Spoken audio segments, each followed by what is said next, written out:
حساس دانت کیا ہوتے ہیں، ان کی علامات کیا ہیں اور ان کی احتیاطی تدابیر کیا ہیں، ان افعال کو ہم اس ویڈیوز میں دیکھیں گے۔ تو آئیے دیکھتے ہیں حساس دانت ہوتے کیا ہیں۔ منہ کی صحت کے حوالے سے سب سے بڑا مسئلہ جس کا لوگوں کی اکثریت کو سامنا رہتا ہے وہ دانتوں کی حساسیت ہے، یعنی کہ سینسٹیویٹی۔ ٹھیک ہے، ایک ریسرچ کے مطابق 60% شہری آبادی دانتوں کی حساسیت سے متاثر ہے۔ کچھ افراد کے لیے یہ سنگین اور دردناک مسئلہ ہے، جس کی وجہ سے ان کی عام زندگی کے افعال متاثر ہوتے ہیں۔ یہ مسئلہ کسی بھی جنس اور کسی بھی عمر میں اثر انداز ہو سکتا ہے۔ خود کو دانتوں کی حساسیت سے بچانے کے لیے آپ کو یہ سمجھنا ضروری ہے کہ یہ مسئلہ دراصل ہے کیا اور یہ کیوں ہوتا ہے۔ تو سب سے پہلے دیکھتے ہیں کہ دانتوں کی ساخت کیا ہوتی ہے، مطلب دانت کس طرح بنتے ہیں، اس کی سٹرکچر کیا ہے۔ تو ہمارے دانت 3 تہوں سے بنے ہوتے ہیں، یعنی کہ اس میں 3 لیئرز ہوتی ہیں۔ اندرونی لیئر، ٹھیک ہے، یہ کھوکھلی ہوتی ہے جس میں تمام نسیں اور خون کی وریدیں ہوتی ہیں، یہ دانت کو زندہ رکھتی ہیں۔ دوسری تہ جو ہوتی ہے وہ ڈینٹائن ہے، ڈینٹائن کہلاتی ہے، اس کی ساخت سخت ہوتی ہے، اس کی رنگت بھی براؤن اور اس میں مائکروسکوپک ٹیوبز ہوتی ہیں۔ آخری اور سب سے اہم لیئر جو ہے وہ انامل ہوتی ہے، یہ دانتوں کا سفید حصہ ہوتا ہے جسے ہم دیکھتے ہیں، یعنی کہ سب سے اوپر والی جو تہ ہوتی ہے۔ اس کا سٹرکچر سخت ہوتا ہے، یہ دانت کی حفاظت اور اس کے ساتھ ساتھ تمام کام کرتا ہے۔ جب اوپری 2 تہوں یعنی کہ انامل اور ڈینٹائن خراب ہوتے ہیں تو ہمارے دانت حساس ہو جاتے ہیں۔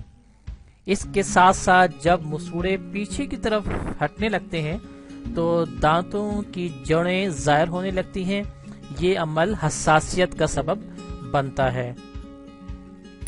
تو دانتوں کی حساسیت کی وجوہات کیا کیا ہیں، تو آئیے دیکھتے ہیں۔ سب سے اہم وجہ یہ ہے کہ اگر آپ سخت ٹوتھ برش استعمال کر رہے ہیں اور جارحانہ انداز میں ٹوتھ برش کر رہے ہیں تو ایک تو وجہ یہ ہے۔ اچھا، ایک وجہ یہ بھی ہے کہ مسوڑوں کے پیچھے ہٹنے کی جو وجہ ہے نا، یہ بھی دانتوں کی حساسیت کا سبب بن سکتا ہے، یعنی کہ آپ کے مسوڑے پیچھے ہٹنے لگتے ہیں، جو دانتوں کی جڑیں سامنے آ جاتی ہیں۔ تو اس کی احتیاطی تدابیر کیا کیا ہیں وہ دیکھ لیتے ہیں۔ تو سخت برسٹل والے یعنی کہ سخت تاروں والا برش جو ہے وہ آپ استعمال نہ کریں، یہ مسوڑوں کو پیچھے کی طرف ہٹاتے ہیں اور انامل کو نقصان پہنچانے کا سبب بن سکتا ہے۔ ٹھیک ہے، جو ایک تہ ہے، ایک لیئر ہے، اسی لیے نرم برسٹل والا برش استعمال کریں۔ بہت سختی سے اور تیزی کے ساتھ برش کرنے کی کوشش نہ کریں، یہ عمل دانتوں کی بیرونی تہ یعنی کہ انامل کو نقصان پہنچا کر اندرونی تہ یعنی کہ جو اندرونی تہ ہے، ڈینٹائن جسے کہتے ہیں، کو ظاہر کر دیتی ہے، اور تیزی سے برش کرنے کے باعث دانتوں کی جو لیئر ہے وہ گھسنے کا سبب بنتی ہے۔ اس عمل سے مسوڑے پیچھے ہٹنے لگتے ہیں اور ڈینٹائن ظاہر ہونے لگتی ہے۔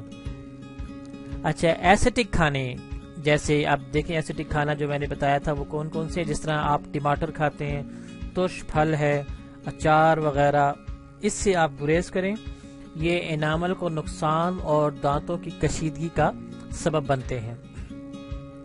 فلورائڈ ٹوتھ پیسٹ کا استعمال کریں، یہ دانتوں کی حساسیت سے بچانے والے ایجنٹ پر مشتمل ہوتے ہیں، یہ انامل اور دانتوں کی جڑ کی سطح کی حفاظت بھی کرتے ہیں۔ اگر آپ دانتوں کا علاج کروا رہے ہیں تو آپ کو حساس دانتوں کا ٹوتھ پیسٹ استعمال کرنا چاہیے۔ ٹھیک ہے جی۔ اچھا، ڈاکٹر کے مشورے سے علاج شروع ہونے سے تقریباً 2 ہفتے پہلے دانتوں کے درد سے نجات اور سکون پہنچانے کے لیے پوٹاشیم نائٹریٹ لیں۔ علاج شروع ہونے سے پہلے اس بارے میں ڈاکٹر سے مشورہ ضرور کر لیں۔ دانتوں کی حفاظت کے لیے ہر شخص کو چاہیے کہ ہر 6 ماہ بعد دانتوں کا معائنہ کرائے۔ ٹھیک ہے جی، جیسے کہ ورلڈ ہیلتھ آرگنائزیشن کی طرف سے بھی یہ ایک تجویز ہے کہ دانتوں کا ہر 6 ماہ بعد معائنہ کرانا چاہیے۔